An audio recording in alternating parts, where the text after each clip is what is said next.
Hi hello.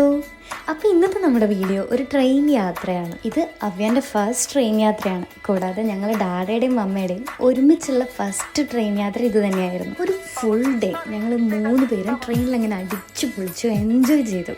24 മണിക്കൂർ ഞങ്ങൾ ട്രെയിനിൽ യാത്ര ചെയ്തിരുന്നെങ്കിലും സമയം പെട്ടെന്ന് പോയൊരു ഫീലായിരുന്നു. ചുരുക്കി പറഞ്ഞാൽ സമയം പോയത് അറിഞ്ഞില്ലെന്ന് സാരം. എപ്പോഴത്തെയും പോലെ അവ്യാനെ കംഫർട്ടാക്കുക എന്നുള്ളതായിരുന്നു ഞങ്ങളുടെ ആദ്യത്തെ ലക്ഷ്യം. ഹൈദരാബാദ് മുതൽ കോഴിക്കോട് വരെയായിരുന്നു ഞങ്ങളുടെ യാത്ര.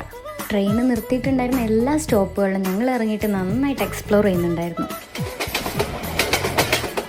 മുൻപൊക്കെ ട്രെയിനിൽ യാത്ര ചെയ്തിട്ടുണ്ടായിരുന്നെങ്കിലും ഉറങ്ങാതെ ഇരുന്ന് ട്രെയിൻ യാത്ര എൻജോയ് ചെയ്ത നിമിഷങ്ങളായിരുന്നു ഇതൊക്കെ. അങ്ങനെ നീണ്ട 24 മണിക്കൂറുകൾക്ക് ശേഷം ഞങ്ങൾ കോഴിക്കോട് എത്തിയിരിക്കുകയാണ്. ട്രെയിൻ ഇറങ്ങി ഞങ്ങൾ നേരെ ഒരു ഹോട്ടലിൽ കയറി നല്ല ബ്രേക്ക്ഫാസ്റ്റ് ഒക്കെ കഴിച്ച് ഒരു ഓട്ടോയും പിടിച്ച് അങ്ങനെ വീട്ടിലേക്ക് വിട്ടു. അപ്പം ശരി, അടുത്ത വീഡിയോയിൽ കാണാം.